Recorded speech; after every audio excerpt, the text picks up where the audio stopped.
Everyone, हामी चाहिँ म्याथ्सको arithmetic पोर्सनमा थियौँ र ब्रिज कोर्समा चाहिनको लागि अथवा तपाईले सेन्ट जेभियर्सहरू बुढानीलकण्ठ स्कुलहरूको इन्ट्रान्स एक्जामिनेसनमा राम्रो मार्क्स ल्याउनको लागि हामीले त थ्योरी त चाहिन्छ हो। त्यही अनुसार हामीले म्याथ्सको एरिथमेटिक लिएर आएको छौँ र एरिथमेटिककै थ्योरीहरू कन्टिन्यू गरौँ न है। हामीले पहिले नै बनाइसकेका थियौँ 3 पार्टमा डिभाइड गर्ने हैन, त्यही अनुसार हामीले काम गरिरहेछौँ।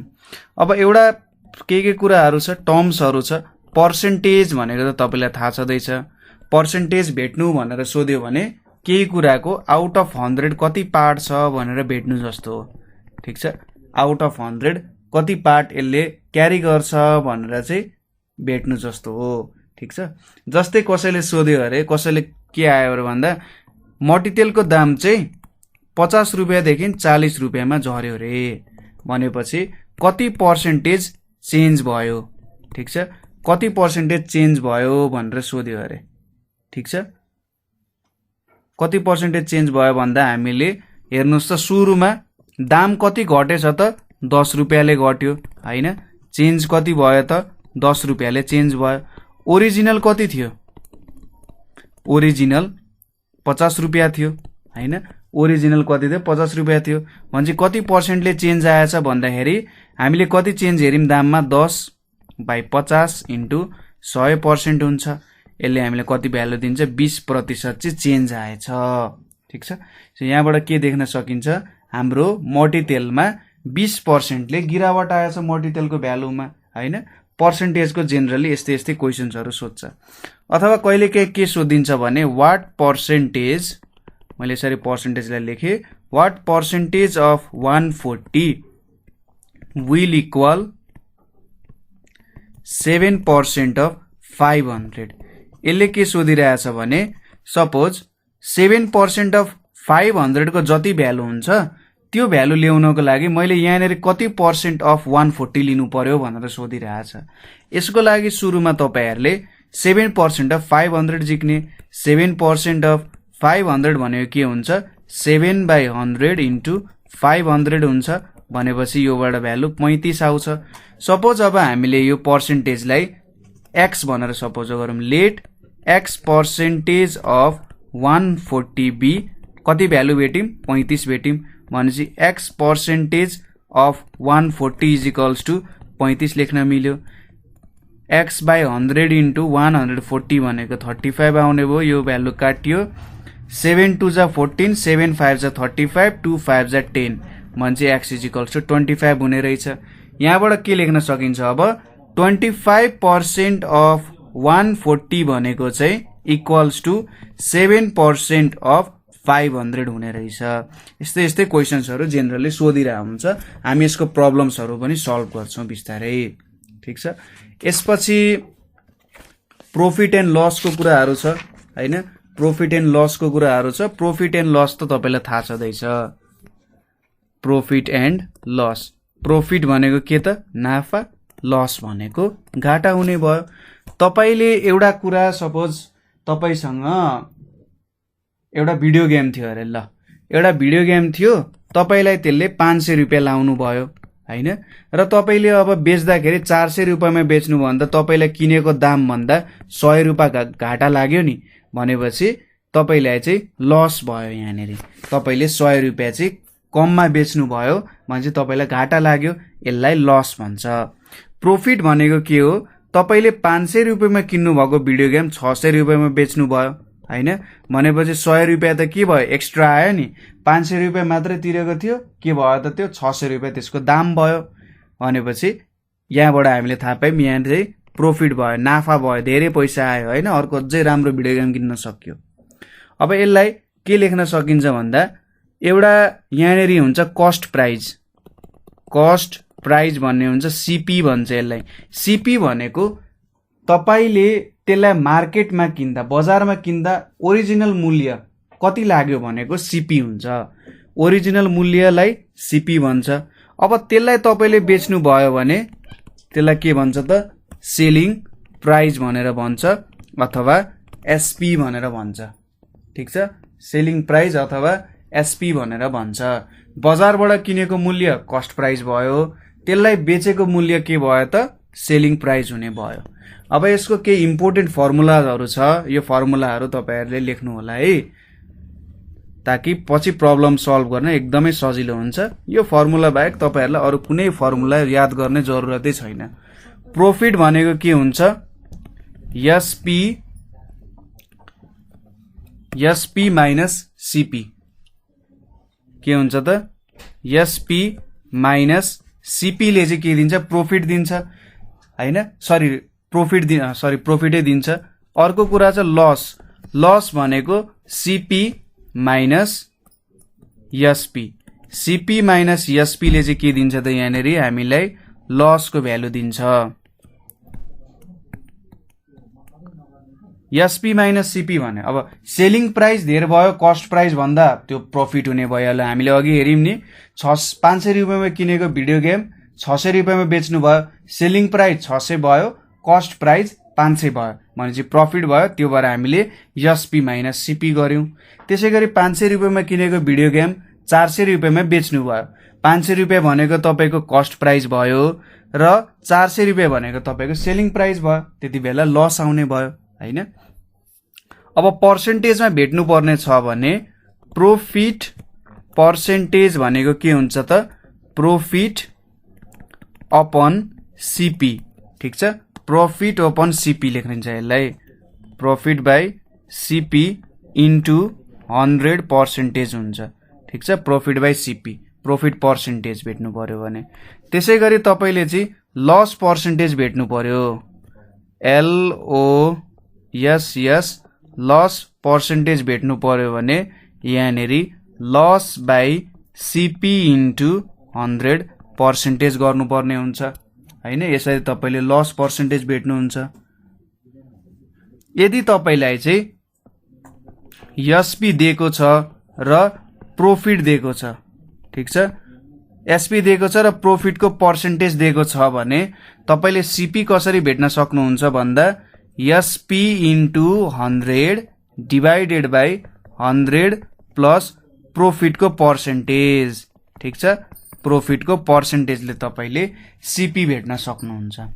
अब यही फर्मुलाहरुबाट पनि युज गर्न सक्नुहुन्छ। अर्को तरिका भनेको तपाईले एसपी र प्रॉफिट दिएको छ, एसपी र प्रॉफिट पर्सेन्टेज दिएको छ भने यहाँबाट तपाईहरुले अब एसपी दिइसकेको छ हैन र प्रॉफिट पर्सेन्टेजहरु तपाईसँग छ भने यही फर्मुलाबाट त डेराइभ भएको कुरा हो। प्रॉफिट भनेको के हुन्छ त, एसपी माइनस सीपी भनेको प्रॉफिट हुन्छ र यहाँनेरि सीपी छ, यतापट्टि 100% छ, is equals to profit percentage छ।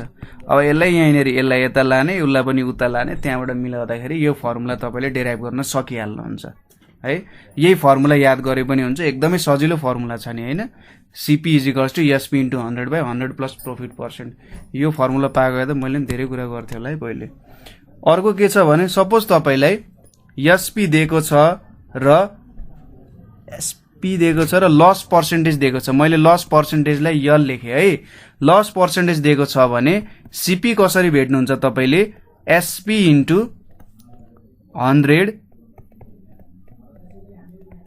100 माइनस लस पर्सेन्टेजले चाहिँ मैले भेट्न सक्छु। सपोज मलाई एसपी र लस पर्सेन्टेज दिएको छ भने यो फर्मुला मैले युज गर्न सक्छु है। त्यसैगरी अर्को के छ त, यदि मलाई कस्ट प्राइस र प्रॉफिट पर्सेन्टेज दिएको छ, ठीक छ, प्रॉफिट पर्सेन्टेज दिएको छ भने मैले एसपी कसरी भेट्न सक्छु, 100 plus profit percentage divided by 100 into CP गरे भने मैले एसपी भेट्न सक्छु। त्यसैगरी सीपी र मलाई लस पर्सेन्टेज दिएको छ, सीपी र मलाई लस पर्सेन्टेज दिएको छ भने एसपी भनेको मैले 100 minus loss percentage divided by 100 into CP गरे भने मैले एसपी भेट्न सक्छु। हेर्नु त कति सजिलो सजिलो फर्मुला छ, एकैछिनमा ठ्याक ठ्याक फर्मुला हालेपछि काम पुगिहाल्छ। अर्को छ अब मार्क्ड प्राइसको कुरा। अब मार्क्ड प्राइसको कुरा गर्दाखेरि तपाईलाई एउटा कम्प्युटर एकदमै मन पर्यो, अब एसएलसी सकेको बेला चाहिँ एकदमै मोबाइल मन पर्यो रे एउटा, अब पसलेले दाम तोक्यो हैन, पसलेले भन्छ यो मोबाइल चाहिँ 30,000, ल मोबाइलको दाम 30,000 अरे भनेपछि त्यसलाई चाहिँ मार्क्ड प्राइस भनेर भन्छ। ठिक छ, मार्क्ड प्राइस भनेर भन्छ। तपाईँले घरमा यसो कुरा गर्नुहुन्छ, बुवा अब 30,000 को मोबाइल चाहिँ के गर्ने हो? अब बुवाले भन्नुहुन्छ होइन अलिकति पसलेले घटाउला नि, थोरै डिस्काउन्ट माग्न भनेर तपाईँले भन्नुहुन्छ होइन। र पसलेले होइन ठिक छ तपाईँहरूलाई म डिस्काउन्ट पनि दिन्छु भन्छ। त्यति बेला पसलेले डिस्काउन्ट पनि दियो र सेलिङ प्राइस बन्यो त्यो। ठिक छ, सो मैले मार्क्ड प्राइस भनेको पसलेले सुरुमा तोकेको मूल्य भयो र डिस्काउन्ट भनेको के भयो त पसलेलाई तपाईँले यसो कन्भिन्स गर्नुभयो, पसलेले के गरेर लु नि त सर 2,000 कममा दिए भनेर भन्छ नि, त्यो डिस्काउन्ट भयो। एमपी माइनस डिस्काउन्टले चाहिँ नयाँ सेलिङ प्राइस चाहिँ बन्न गयो। यदि डिस्काउन्ट नपाएको भए त्यही मार्क्ड प्राइस नै सेलिङ प्राइस बन्थ्यो, तर उसले डिस्काउन्ट दियो त्यही भएर यो सेलिङ प्राइस बन्न गयो यहाँ है। बुझियो कुरा? त्यसपछि अर्को छ भ्याटको कुरा, भ्यालु एडेड ट्याक्स। अब कुनै पनि सामान किन्दाखेरि जुनसुकै सामान होस्, तपाईँले पेन्सिल किन्नुहोस् कि एरोप्लेन किन्नुहोस् होइन, जे किन्दा पनि के हुन्छ सरकारले त्यसमा केही न केही ट्याक्स लाउँछ। सरकारले के भन्छ त ठिक छ यहाँनिर नेपालमा ल्याइयो यसको केही न केही सरकारलाई चाहिँ कर तिर्नुपर्ने हुन्छ होइन। सरकारी कर तिर्नुपर्ने हुन्छ, हरेक सामानमा ट्याक्स लागेको हुन्छ। तपाईँले खाने जुन 1 रुपियाँको चक्लेट खानुहुन्थ्यो भने सानोमा त्यसमा पनि ट्याक्स लागेको हुन्थ्यो है। हो त्यो भनेको चाहिँ भ्यालु एडेड ट्याक्स भन्छ। यो चाहिँ सरकारले अब जनताहरूबाट लिन्छ ताकि डेभलपमेन्टको कामहरू गर्न सकोस्, एउटा केही एमाउन्ट अफ मनी लिन्छ हरेक प्रोडक्टबाट। हो अब हामीले भ्याट जोड्नु पर्यो भने सपोज भ्याट नजोडी त्यसको एक्चुअल एसपी हुन्छ एउटा, भ्याट नजोडी एउटा एक्चुअल एसपी हुन्छ, त्यसपछि त्यहाँनिर भ्याट जोडिन्छ र तपाईँको सेलिङ प्राइस आउने गर्छ त्यहाँनिर। ठिक छ, एक्चुअल एसपी भनेको भ्याट नजोडिएको, अर्को त्यसपछि भ्याट जोडिएपछि नयाँ प्राइस आउँछ यहाँनिर। ठिक छ, यो कुराहरू भयो। यो मेन फर्मुलाहरू है, सबै फर्मुलाहरू लेख्दै टिप्दै जानु होला। न्युमेरिकल्सहरू त हामी गरिहाल्छौँ नि, यसको टेन्सनै लिनु पर्दैन।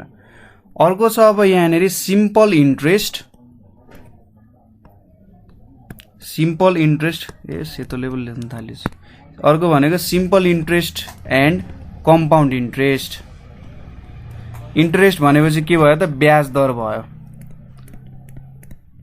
सिम्पल इन्ट्रेस्ट भनेपछि सिम्पल इन्ट्रेस्टलाई नेपालीमा के भन्छ? साधारण ब्याज। साधारण ब्याज। अनि कम्पाउन्ड इन्ट्रेस्टलाई चक्रीय ब्याज। हो चक्रीय ब्याज भन्छ। हो बुझ्नुभयो? सिम्पल इन्ट्रेस्ट भनेको सामान्य ब्याज, कम्पाउन्ड इन्ट्रेस्ट भनेको चक्रीय ब्याज भन्छ। अब यसको फर्मुलाहरू हामीलाई चाहियो। इन्ट्रेस्टको फर्मुला भनेको P into T into R by 100 हुन्छ। पी भनेको प्रिन्सिपल भन्छ। अब प्रिन्सिपल एमाउन्टले के जनाउँछ? तपाईँले अब ब्याज केमा लिन्छ त? तपाईँले कोहीबाट ऋण लिनुभयो भने त्यहाँबाट ब्याज आउने हो। भनेपछि प्रिन्सिपल भनेको त्योबाट कति पैसा लिनुभयो त त्यसलाई प्रिन्सिपल भनेर भन्छ। कति पैसा लिनुभयो उसँग ऋण भनेर, आज यसो घरको लागि थोरै सिमेन्टीको चाहिएको थियो, 20-25 बोरा पैसा छैन, ल्याउनु त 50,000 हो, त्यस्तो टाइपको कुरा आउँछ नि। हो त्यो 50,000 लिनु भनेको चाहिँ प्रिन्सिपल लिनु हो है, त्यसलाई प्रिन्सिपल भन्छ। टीलाई टाइम भयो, कति समयको लागि लिनुभयो त होइन। त्यसपछि अर्को छ रेटको कुरा। रेट भनेको कति रेट अफ इन्ट्रेस्ट लाउँछ उसले। अब खडुस साउ छ भने उसले अब लु तँलाई 20% दिए नि त, अब मान्छेले यसो हेर्छ रेट धेरै लिइदिन्छ उसले होइन। ठिक छ, ल P into T into R by 100 भयो। पी भनेको प्रिन्सिपल, यो चाहिँ आरएसमा हुन्छ। टी भनेको टाइम, जेनरली यसलाई इयरमा लेखिन्छ, र आर भनेको रेट, यो चाहिँ पर्सेन्टेजमा हुन्छ यसको भ्यालु। कुरा बुझियो? यो भयो हाम्रो पिटिआर बाई 100। अब यहीँबाट घुमाएर तपाईँले रेट भेट्नु पर्यो भने I into 100 by T into P भनेर पनि लेख्न सक्नुहुन्छ होइन। प्रिन्सिपल भेट्नु पर्यो भने interest into 100 by T into R पनि गर्न सक्नुहुन्छ। यसरी पनि तपाईँले भेट्न सक्नुहुन्छ। ठिक छ। अर्को तरिका भनेको सपोज तपाईँलाई चाहिँ यति एमाउन्ट तिर्नुपर्छ भन्ने थाहा छ, यति प्रिन्सिपल हो भन्ने थाहा छ होइन। प्रिन्सिपल भनेको मैले यति पैसा लिएको थिएँ र अन्तिममा मैले यति तिर्नुपर्ने छ भन्ने एमाउन्ट थाहा छ भने यो एमाउन्ट भयो, यतापट्टि पी भयो। ए माइनस पी गर्दाखेरि हामीले इन्ट्रेस्ट पाउन सक्छौँ हैन। त्यसै गरी अब यहीँबाट मैले प्रिन्सिपल पनि क्यालकुलेट गर्न सक्छु। प्रिन्सिपल भनेको के हुने भयो त 100 into A by 100 plus R into I. A भनेको एमाउन्ट है, यसरी पनि भेट्न सकिन्छ। सो एमाउन्ट भनेको चाहिँ प्रिन्सिपल प्लस इन्ट्रेस्ट हुन्छ। तपाईँले अन्तिममा जुन समयमा पैसा दिँदै हुनुहुन्छ त्यो भनेको एमाउन्ट हुन्छ। तपाईँले जति ऋण लिनुभयो त्यो त दिनै पर्यो, इन्ट्रेस्ट पनि दिनु पर्यो हैन। त्यही भएर प्रिन्सिपल प्लस इन्ट्रेस्ट भनेको चाहिँ एमाउन्ट हुन्छ। ठिक छ। अब यसमा के खालको हुन्छ भन्दाखेरि सिम्पल इन्ट्रेस्ट भनेको तपाईलाई एक महिनामा कति दियो 100 रुपैयाँ दियो, अर्को महिनामा 100, अर्को महिनामा 100, अर्को महिनामा 100, यसरी क्यालकुलेट गर्दै गर्दै गर्दै गर्दै जानुहुन्छ हैन। यहाँनिर प्रिन्सिपल एमाउन्टमा थपिँदैन, इन्ट्रेस्टमा मात्रै थपिँदै जान्छ। 80,000 लिनु भएको छ, एक महिनाको इन्ट्रेस्ट 100 रुपैयाँ दिनुपर्ने छ भने तपाईँले 12 महिनापछि कति दिनु पर्यो त 12 इन्टु 100 1200 प्लस 80,000 भनेपछि 8 कति भन्छ 80,000। मैले त क्यालकुलेसनै पो गर्न बिर्सेछु त। 1200 भनेपछि 81,200 रुपैयाँ दिनुपर्ने हुन्छ। तर अर्को प्रकारको इन्ट्रेस्ट पनि हुन्छ जसलाई कम्पाउन्ड इन्ट्रेस्ट भन्छ। कम्पाउन्ड इन्ट्रेस्टमा के हुन्छ, पहिली अब तपाईले यस्तो हुन्छ, यहाँनिर हेर्नुहोस् है, पहिलो महिना तपाईले 100 रुपैयाँ दिनुभयो, पहिलो महिना तिर्नु भएन, ल पहिलो महिना पैसा थिएन, के हुन्छ यहाँनिर 80,000 है 80,100 हुन्छ। अब यो दुईटा जोड्दा त यति भयो नि हो। अब यो चाहिँ तपाईको अर्को महिनाको लागि नयाँ प्रिन्सिपल हुन्छ। यहाँनिर चाहिँ यस्तो कुरा हुँदैन थियो, 1200 मा अब प्रत्येक महिना 100 मात्रै जोडिँदै जान्थ्यो। तर कम्पाउन्ड इन्ट्रेस्टमा के हुन्छ, एक महिनाको इन्ट्रेस्ट पनि के हुन्छ तपाईको एमाउन्टमा जोडिन्छ, तपाईको यो जुन प्रिन्सिपल थियो त्यसमा जोडिन्छ र प्रिन्सिपलमा जोडेर अर्को महिनाको लागि त्यो नै नयाँ प्रिन्सिपल भएर आइदिन्छ। 80,100 अर्को महिनाको लागि नयाँ प्रिन्सिपल भएर आइदिन्छ। त्यसै गरी अब 80,100 भयो, 100 रुपैयाँ जोडियो नि, फेरि 80,200 चाहिँ नयाँ प्रिन्सिपल हुन्छ। अब यो फर्मुला अलिकति गलत लेखेँ मैले, तर पनि एउटा बुझ्नुभयो होला टेन्टेटिभ कुरा। अब कम्पाउन्ड इन्ट्रेस्ट क्यालकुलेट गर्नको लागि के छ त फर्मुला हाम्रो, principal 1 plus R by 100 into T. सबै कुराहरू सेम हो। यहाँ पी भनेको प्रिन्सिपल, आर भनेको रेट, टी भनेको टाइम। यसले मलाई के दिन्छ त कम्पाउन्ड इन्ट्रेस्ट दिन्छ। ठिक छ, यसले मलाई कम्पाउन्ड इन्ट्रेस्ट भन्दा पनि यसले चाहिँ मलाई कम्पाउन्ड एमाउन्ट दिन्छ है। टोटल मैले कति तिर्नु पर्यो भनेर चाहिँ यसले दिन्छ, सरी कम्पाउन्ड एमाउन्ट दिन्छ। यसले टोटल कति तिर्नु पर्यो भनेर यसले मलाई दिन्छ यहाँनिर। ठिक छ, प्रिन्सिपलले मल्टिप्लाई भइसक्यो नि त। अब मैले कम्पाउन्ड इन्ट्रेस्ट भेट्नु पर्यो। कम्पाउन्ड इन्ट्रेस्ट कसरी भेट्न सक्छु त मैले, मेरो कम्पाउन्ड एमाउन्ट के छ, P into 1 plus R by 100 power टीले मलाई कम्पाउन्ड एमाउन्ट दिन्छ, माइनस प्रिन्सिपल गऱ्यो भने मैले कम्पाउन्ड इन्ट्रेस्ट पाउँछु। सो यही जेनरल फर्मुलाहरू हो, यो फर्मुला भन्दा उता जाँदैन यो कुराहरू। त्यसै गरी अर्को फर्मुलाहरू भनेको हाम्रो जेनरली यही फर्मुलाजहरू छन्। अब त्यसपछि त नयाँ कुरा सुरु हुने रहेछ, ट्रिग्नोमेट्री पनि एरिथमेटिकमै पर्छ होला। ल ठिक छ, ट्रिग्नोमेट्रीको नि कुरा गरिदिउँ न त। ट्रिग्नोमेट्री भनेको चाहिँ के हो भन्दा measurement of angles of a triangle. ठिक छ, ट्रिग्नोमेट्री भनेको measurement of angles of a ट्रायङ्गललाई ट्रिग्नोमेट्री भन्छ। यसमा जेनरली हामीले के लिन्छौँ भने एउटा राइट एङ्गल ट्रायङ्गल लिने काम गर्छौँ। यसरी मैले एउटा राइट एङ्गल ट्रायङ्गल लिएँ, यो 90 डिग्री छ। यो सपोज मैले एउटा सर्टेन एङ्गल लिएँ, थीटा लिएँ। अब यो एङ्गल थीटा लिएपछि यो थीटा एङ्गल सपोज यसलाई एबिसी भनेर नाम दिउँ। यो थीटा एङ्गल त बीसीमा बसिरहेको छ नि, जुन ठाउँमा यो बसिरहेछ थीटा एङ्गल यसलाई बेस भन्छ। अब यो थीटा एङ्गलको अपोजिटको साइड भनेको त एसी हो, यो साइडलाई परपेन्डिकुलर भन्छ। र यो 90 डिग्रीको साइड अपोजिट साइड भनेको के हो, यो एबी हो नि, यसलाई हाइपोटेन्युज भन्छ। र यहाँनिर पाइथागोरस फर्मुला अनुसार एच स्क्वायर भनेको के हुन्छ, P square plus B square हुन्छ। यति कुरा हामीलाई थाहा छ। यहाँनिर अब साइन थीटा भन्ने कुरा छ। साइन थीटा भनेको चाहिँ परपेन्डिकुलर बाई हाइपोटेन्युजले साइन थीटा दिन्छ। त्यसै गरी कस थीटा भनेको के हुन्छ, बेस बाई हाइपोटेन्युज हुन्छ र ट्यान थीटा भनेको चाहिँ के हुन्छ, परपेन्डिकुलर बाई बेसले चाहिँ ट्यान थीटाको भ्यालु दिन्छ। अब विभिन्न साइड एंगल अनुसार हेर्नुस्, एउटा रमाइलो कुरा गरौँ न, साइन 0 को भ्यालु कति हुन्छ होला? साइन 0 हुनुको मतलब के हो त, यो थीटाको भ्यालु त घटेको घटै जानु हो नि। थीटाको भ्यालु घट्नु भनेको सपोज यो मेरो पहिले थीटा थियो, अब यो डिस्टेन्स घट्दै गयो हैन, पी को भ्यालु घट्दै गयो भने के हुन्छ, नजिकै नजिकै आउँदै जान्छ, यसरी नजिकै नजिकै आउँदै जान्छ। अन्तिममा त के भइदिन्छ, यो पी को भ्यालु नै 0 भइदिन्छ। यो पी को भ्यालु 0 भइदिन्छ।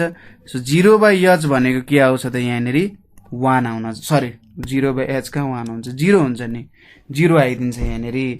अनि अर्को इन्ट्रेस्टिङ कुरा, cos 0 को भ्यालु हेर्नु है। अब cos 0 गर्दा के हुन्छ त, यो थीटाको भ्यालु 0 नै हुनु पर्यो भनेपछि यो त तल तल आउँदैछ। अन्तिममा के हुन्छ, एबी र बीसी एकै ठाउँमा मिल्न जान्छ। बेस र हाइपोटेन्युज एउटै भ्यालु हुन्छ भनेपछि बेस बाई हाइपोटेन्युजको एउटै भ्यालु 1/1 भनेको 1 हुन्छ। त्यसैले cos 0 को भ्यालु 1 हुन्छ। अब तपाईलाई विभिन्न एंगलको भ्यालु त थाहा छँदैछ, सपोज 0, 30, 45, 60 र मैले 90 लिए।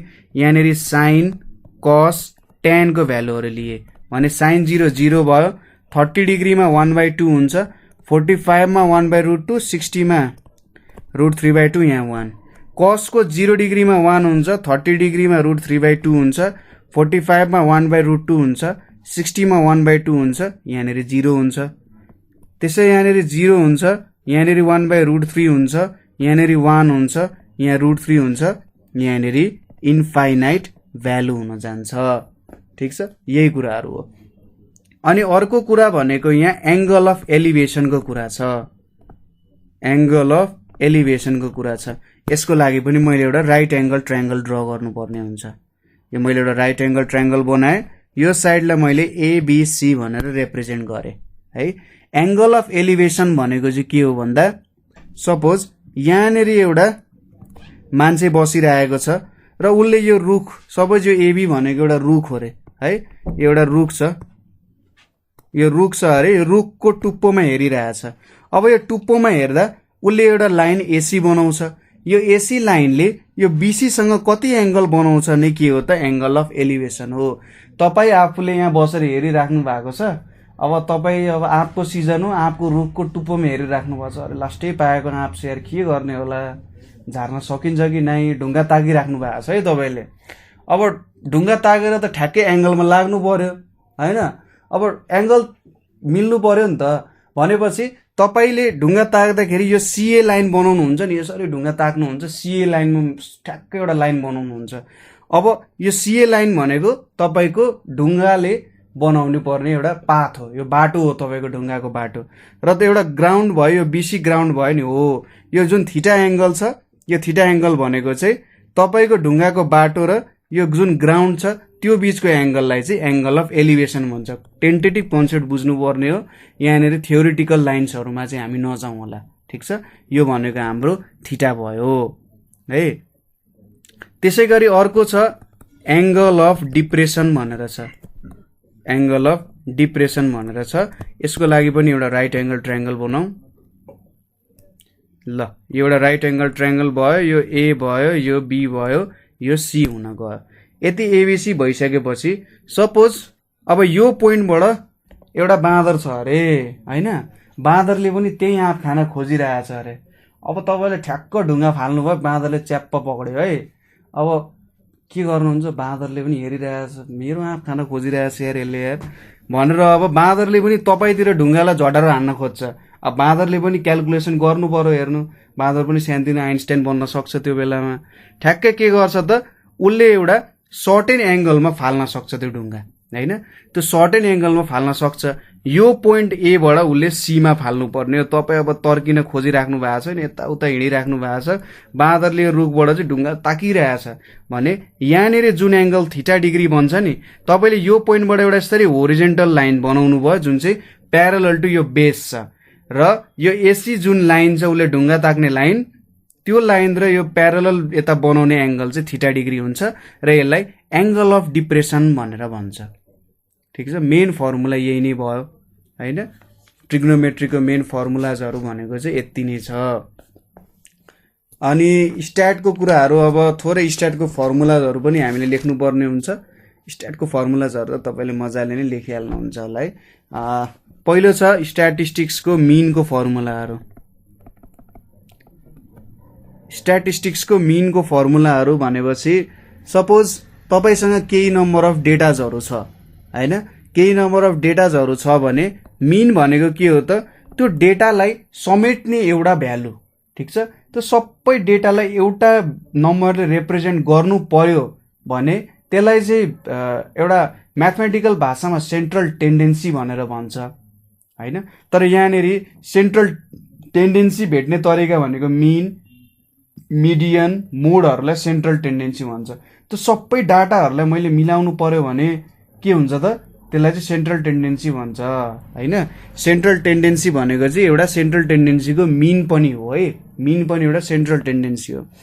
सपोज जेनरली हामीलाई यहाँनिर अब सुरु गरेर रहेछ डिस्क्रिट डेटाजबाट।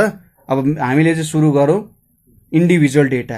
इन्डिभिजुअल डेटामा मिन भेट्ने तरिका, मिनलाई जेनरली यसरी एक्सको बारले रिप्रेजेन्ट गर्छ।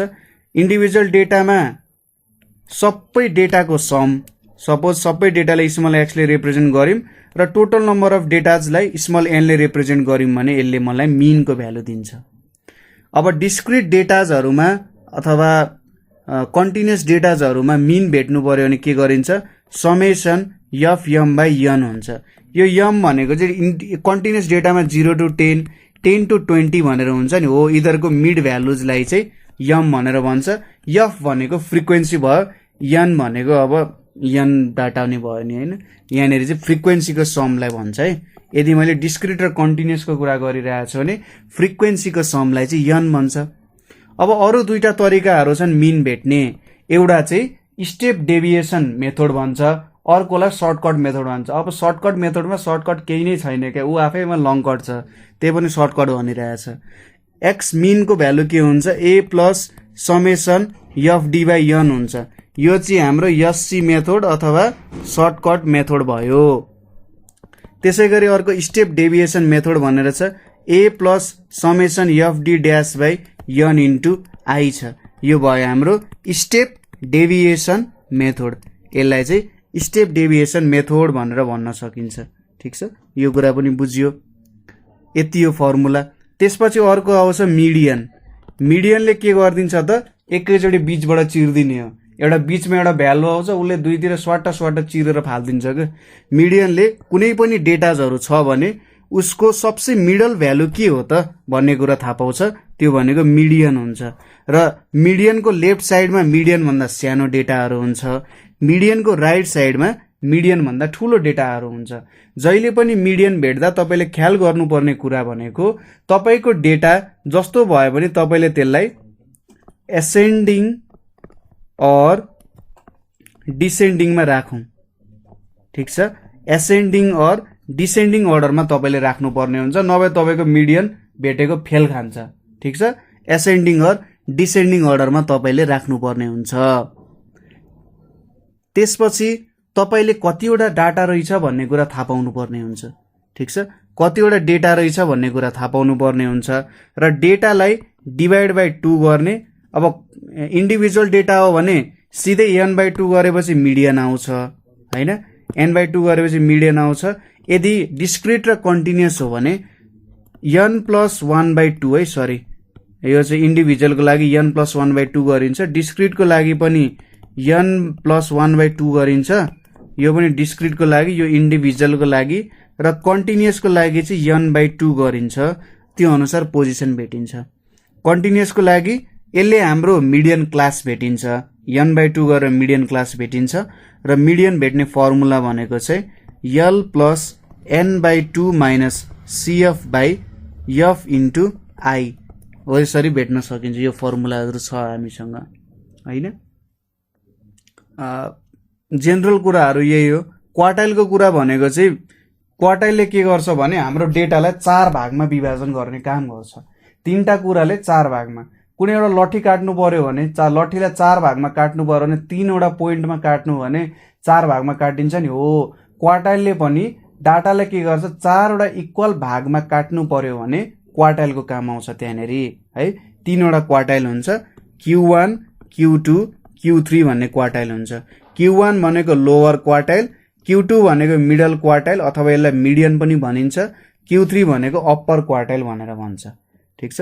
सो यसरी मैले एउटा डेटा दिए, यहाँनेर Q1 Q2 Q3 बनायो भने पहिलो 25%लाई Q1 ले सम्हाल्छ, दोस्रो 25%लाई Q2 ले, र Q3 भनेको यहाँनेरको यहाँनेर यसरी पो लिनु पर्यो त, यहाँ 25% आयो हैन, ठ्याक्कै 4वटा भागमा डिभाइड गर्यो नि 3टा पोइन्टले, हो यसरी डिभाइड गर्छ। अब Q2 भनेको त मिडियनै जस्तो भयो, किनभने यतापट्टि 50% डेटा छ, यतापट्टि पनि 50% डेटा छ हैन। अब यसको फर्मुलाहरू भनेको चाहिँ Q1 को फर्मुला भनेको n+1/4 आइटम लिइन्छ, Q2 भनेको 2 × n+1/4 आइटम हुन्छ, यो भनेको कति आउँछ n+1/2 आइटम आउँछ यहाँनेर। ठिक छ। त्यसै गरी Q3 भनेको के हुन्छ त 3 × n+1/4 आइटम हुन्छ यहाँनेर। यसले चाहिँ Q3 को भ्यालु भेट्न सकिन्छ। ठिक छ। यति भयो क्वार्टाइलको कुरा। अर्को छ मोड। मोड भनेको चाहिँ कुन डाटा सबसे धेरै रिपिटेड छ, जुन डाटा सबसे धेरै रिपिटेड छ त्यसलाई नि मोड भनिन्छ। ठिक छ। डाटाको सेन्ट्रल टेन्डेन्सी अथवा डाटा चाहिँ त्यही ठाउँमा गएर रिपिट हुन खोजिरहेको छ है भन्न खोजे हो। जस्तै 2 3 4 5 3 7 भनेर छ। अब यहाँनिर 3 त दुईचोटि रिपिट भइरहेछ, यो 3 के भइदियो त मोड भयो। यति सजिलो हुन्छ मोड भेट्न त, धेरै सजिलो। यो कुराहरू भयो हैन। अब यसपछिको कुराहरू भनेको के छ त हाम्रो जेनरली अरु कन्सेप्टहरु चाहिँ सायद अर्को भिडियोमा जोड्दाखेरि ठिकै हुन्छ ल। त्यही पनि यहाँनेर चाहिँ म प्रोबेबिलिटीको पनि भनिदिन्छु, किनभने प्रोबेबिलिटी एरिथमेटिकमा पढ्यो। त्यसपछि मेन्सुरेसन भन्ने चाहिँ सायद मैले प्यारालेलोग्राम सर्कलको कन्सेप्टहरुसँग जोडेर भनिदिन्छु है, किनभने प्यारालेलोग्राम सर्कलहरुसँग रिलेटेड कुराहरू आउँछ त्यहाँनेर है। अब प्रोबेबिलिटी, आज पानी पर्ला स्कुल जानु नपर्ला भन्ने कुराहरू आउँछ नि, हो प्रोबेबिलिटी। तपाईले अड्कल लाउनु हो नि, तपाईले प्रोबेबिलिटी जान्नै भइसक्नुभयो। अड्कल लाउन जान्नुहुन्छ भने प्रोबेबिलिटी तपाईले जानिसक्नुभयो, जस्ट फर्मुलामा लेख्न बाँकी छ। प्रोबेबिलिटी भनेको के हो त भन्दा कुनै कुरा सर्टेन छ अथवा अनसर्टेन छ हैन, त्यो कुरालाई जाँचबुझ गर्नु नै के हो त प्रोबेबिलिटी हो। कुनै कुरा सर्टेन छ अनसर्टेन छ, तपाईले यसो हेर्नुहुन्छ, बादल हेर्नुहुन्छ, धुम्मिरहेछ आकाश, आज पानी पर्ला भनेर भन्नुभयो नि, पानी पर्दैन। अब पानी पर्ने त धेरै प्रोबेबिलिटी थियो नि, किनभने आकाश पनि धुम्मिरहेछ, हावा पनि चिसो चिसो छ हैन, तर पानी पर्दैन भनेपछि सर्टेन्टी त थियो, तर अनसर्टेन्टी पनि रहेछ नि त्यहाँनिर। अनसर्टेन्टी भनेपछि प्रोबेबिलिटीले त्यही कुराहरूलाई नै के गर्छ, एनालाइसिस गर्ने काम गर्छ। ठिक छ। प्रोबेबिलिटीले त्यो कुरालाई एनालाइसिस गर्छ। अब एउटा छ प्रोबेबिलिटीको टर्म्सहरू हामीले हेरौँ। पहिलो कुरा के छ, एक्सपेरिमेन्ट। एक्सपेरिमेन्ट भनेको अब तपाईलाई चाहिँ लास्टै रिस उठ्यो हैन, आज पानी पर्नु पर्ने किन परेन त भनेर तपाईले चाहिँ अब 1 महिनासम्म कहिले पानी पर्छ, कुन कुन बेलामा पानी पर्छ भनेर प्रत्येक दिनलाई हेर्दै जानुभयो है। प्रत्येक दिन हेर्दै जानुभयो हो। यो 30 दिनमा तपाईले 30 वटा एक्सपेरिमेन्ट गर्नुभयो। यहाँनेर प्रत्येक दिनको आउटकम हेर्नुभयो। ठिक छ। आकाश धुम्मेको दिन पनि पानी परिरहेछ, ठिक छ, त्यो त ठिकै कुरा। कुनै दिन के भयो हैन, बादल लागेको छ नि, केही छैन, त्यतिकै पानी पर्दियो, त्यो पनि एउटा एक्सपेरिमेन्ट भयो हैन। कुनै बेला एक्कासी पानी पर्यो त्यतिकै, हो त्यस्तो हुन्छ नि। हो त्यो तपाईले एक्सपेरिमेन्ट गर्नु भनेको चाहिँ तपाईले अब्जर्भेसन गर्दै गर्दै जानुभयो, रिजल्टहरु निकाल्दै जानुभयो नि, हो त्यसलाई एक्सपेरिमेन्ट भन्छ। अब्जर्भिङ द आउटकम्स, अब्जर्भिङ आउटकम्सलाई चाहिँ एक्सपेरिमेन्ट भनेर भनिन्छ। ठिक छ। त्यसै गरी अर्को छ र्यान्डम एक्सपेरिमेन्ट। र्यान्डम एक्सपेरिमेन्ट भनेको चाहिँ के हो भन्दा यदि कुनै पनि एक्सपेरिमेन्टको रिजल्ट सर्टेन छैन भने त्यसलाई र्यान्डम एक्सपेरिमेन्ट भन्छ हैन। त्यही हाम्रै रेनफलवाला एक्जाम्पल लिउँ न। तपाईले 30 दिन एक्सपेरिमेन्ट गर्नुभयो, तपाईले भनेकै 30 दिनसम्म पानी पर्छ भन्ने त छैन नि जुन दिन पानी पर्छ पहिलो दिन त मिलेन होइन, कुनै दिन पनि मिल्दैन होइन, नमिल्न सक्छ भन्ने कुरा हो। तपाईँले कुनै एक्सपेरिमेन्ट गरिराख्नु भएको छ, त्यो एक्सपेरिमेन्टको रिजल्ट सर्टेन छैन भने त्यसलाई ऱ्यान्डम एक्सपेरिमेन्ट भन्छ। जस्तै तपाईँले एउटा सिक्का अथवा कोइन टस गर्नुभन्दा त्यहाँ कि त हेड आउँछ कि त टेल्स आउँछ, त्यो त थाहा छ, तर पानी के हुन्छ थाहा छैन। हेड र टेल्स पनि के हो त एउटा ऱ्यान्डम एक्सपेरिमेन्ट हो, किनभने तपाईँलाई यसको रिजल्ट के आउँछ भन्ने त थाहा हुँदैन नि होइन। हो, ऱ्यान्डम एक्सपेरिमेन्ट भनेको तपाईँले कुनै एक्सपेरिमेन्ट गर्दै हुनुहुन्छ भने त्यसको रिजल्ट के हुन्छ भन्ने तपाईँलाई थाहा छैन भने त्यो ऱ्यान्डम एक्सपेरिमेन्ट भयो। तपाईँलाई कसैले गाला मारेर ठ्याम्मा हान भने तपाईँलाई दुख्छ नि, हो त ऱ्यान्डम एक्सपेरिमेन्ट भएन, दुख्छ सबैलाई दुख्छ, ठिक छ। ऱ्यान्डम एक्सपेरिमेन्ट भनेको त्यसको आउटकम के हुन्छ भन्ने थाहा छैन भने त्यो के हो त ऱ्यान्डम एक्सपेरिमेन्ट हो है। त्यसैपछि आउटकम भनेको के हो त, रिजल्टलाई चाहिँ के भन्छ आउटकम भन्छ, रिजल्टलाई चाहिँ आउटकम भन्छ। तपाईँले एउटा ऱ्यान्डम एक्सपेरिमेन्ट गर्नुभयो, हेड आयो, त्यो हेड एउटा के भयो त आउटकम भयो। तपाईँले फेरि फाल्नुभयो, टेल्स आयो, टेल्स पनि के भयो त एउटा आउटकमै भयो होइन। आउटकम भनेको सर्टेन रिजल्ट, हामीले एक्सपेरिमेन्ट गर्दा आउने रिजल्टलाई चाहिँ आउटकम भनेर भन्छ। अर्को छ स्याम्पल स्पेस। स्याम्पल स्पेस भनेको चाहिँ तपाईँको एक्सपेरिमेन्टबाट के रिजल्ट निक्लिन सक्छ भन्ने कुरा चाहिँ स्याम्पल स्पेस हो। जस्तै तपाईँले 30 दिन एक्सपेरिमेन्ट गर्नुभएको थियो पानी पर्नेवाला, के हुनसक्छ त पहिलो दिन पानी पर्यो, अर्को दिन चर्को घाम लाग्यो, कुनै दिन हिउँै पर्न पनि सक्छ होइन, कुनै दिन पुरै पानी नै पानीले भर्यो अरे होइन। एक्सपेरिमेन्ट त हो, जे पनि हुनसक्छ, अर्को दिनको के थाहा मान्छेलाई। स्याम्पल स्पेस भनेको चाहिँ के कुराहरू हुनसक्छ त, तपाईँको एक्सपेरिमेन्टबाट के रिजल्टहरू निस्किन सक्छ, त्यसलाई स्याम्पल स्पेस भन्छ। तपाईँले सपोज 2 चोटि कोइन टस गर्नुभयो अथवा कोइन टस गर्नुभयो, 2 चोटि नभनौँ, कोइन टस गर्नुभयो भने त्यहाँबाट के आउन सक्छ, हेड र टेल्स आउन सक्छ नि। हो, यो आउटकमहरू के आउन सक्छ भन्नु चाहिँ स्याम्पल स्पेस हो। सपोज तपाईँले 2टा कोइन सिक्काहरू चाहिँ माथि फाल्नुभयो भने त्यहाँबाट के आउन सक्छ, दुईटैको आउटकम हेर्नु भने कि त हेड आउन सक्छ, कि त हेड टेल आउन सक्छ, कि टेल हेड आउन सक्छ, कि टेल टेल आउन सक्छ नि। यो भनेको के भयो त स्याम्पल स्पेस भयो। यो भन्दा बाहिर अरू कुनै पनि रिजल्ट आउन सक्दैन, ठिक छ। So set of all possible outcomes, set of all possible आउटकम्सलाई के भनिन्छ त स्याम्पल स्पेस भनेर भनिन्छ। अर्को छ इभेन्ट। इभेन्ट भनेको चाहिँ टपक्क मैले हेडेडलाई टिपेर लेखेँ भने त्यसलाई इभेन्ट भन्छ। कुनै न कुनै बेला त दुईटैमा हेडेड आउला नि त, हो, त्यसलाई चाहिँ के भनिन्छ त इभेन्ट भन्छ। कुनै स्याम्पल स्पेसको एउटा सर्टेन सबसेट बनाएँ मैले भने त्यसलाई चाहिँ इभेन्ट भनेर भनिन्छ, ठिक छ। त्यसपछि छ स्याम्पल पोइन्टहरू। म बुझाउँदैछु, तपाईँले चाहिँ आफ्नै भाषामा लेख्नु होला है। स्याम्पल पोइन्ट भनेको यो हरेक इभेन्टहरू छ नि, सपोज मैले एउटा इभेन्ट लिएँ भने प्रत्येक इभेन्टलाई चाहिँ स्याम्पल पोइन्ट भनेर भनिन्छ, ठिक छ। प्रत्येक इभेन्टलाई चाहिँ स्याम्पल पोइन्ट भनेर भनिन्छ। अर्को छ इलिमेन्ट्री इभेन्ट। इलिमेन्टरी इभेन्ट भनेर छ। इलिमेन्ट्री इभेन्ट भनेको चाहिँ यदि नम्बर अफ इभेन्टै एउटा छ अरे, त्यहाँनिर हुन सक्ने कुरै एउटा मात्रै छ भने त्यो भनेको के भयो त इलिमेन्ट्री इभेन्ट। अघि थप्पडको एक्जाम्पल दिएको थिएँ नि, थप्पड हान्दा तपाईँलाई दुख्छ, त्यो एउटा इलिमेन्ट्री इभेन्ट हो। त्योभन्दा अर्को कुरा केही हुनै सक्दैन, ठिक छ। तपाईँले त्यो मान्छेले पिट्नु होला, त्यो अर्को इभेन्ट भयो। तर थप्पड हानिसक्दाको कुरा गर्दा त्यहाँनिर एउटा मात्रै इभेन्ट हुन्छ जुन चाहिँ तपाईँलाई दुख्छ, त्यो भनेको इलिमेन्ट्री इभेन्ट भयो। त्यसै गरी अर्को छ equally likely outcomes. Equally likely outcomes भनेर छ। इक्वल्ली लाइकली आउटकम्स भनेको तपाईँले एउटा कोइन टस गर्नुभयो भने हेड पनि आउन सक्छ, टेल पनि आउन सक्छ। जति हेड आउन सक्छ त्यति नै टेल पनि आउन सक्छ नि, हो। त्यसलाई चाहिँ इक्वल्ली लाइकली आउटकम्स भनेर भनिन्छ। इक्वल चान्स छ नि हेड आउने टेल आउने, हो, त्यसलाई चाहिँ इक्वल्ली लाइकली आउटकम्स भनेर भनिन्छ, ठिक छ। अब त्यसपछि कुनै इभेन्टको प्रोबेबिलिटी हामीले हेर्न पर्छ, त्यसको लागि फेभरेबल आउटकम्स भनेर हामीले हेर्नुपर्ने हुन्छ। अब फेभरेबल आउटकम्सको कुरा बुझ्दाखेरि हामीले सुरुमा सपोज कोइनकै इक्जाम्पल लिउँ। तपाईँले के गर्न खोज्नुभयो, एउटा कोइनलाई टस गरिराख्नु भएको छ, 6 चोटि टस गर्नुभयो। 6 चोटि टस गर्दा तपाईँले के भन्नु भने ल यसमा कतिचोटि चाहिँ हेड आउँदो रहेछ भनेर तपाईँले रिजल्ट खोजिराख्नु भएको छ, ठिक छ।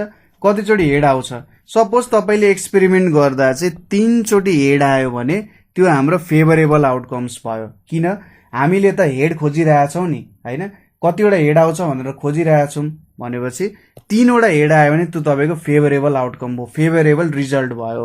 यसलाई चाहिँ फेभरेबल आउटकम्स भन्छ। त्यसैले अब हामीले प्रोबेबिलिटीलाई म्याथमेटिकल्ली लेख्न सक्छौँ।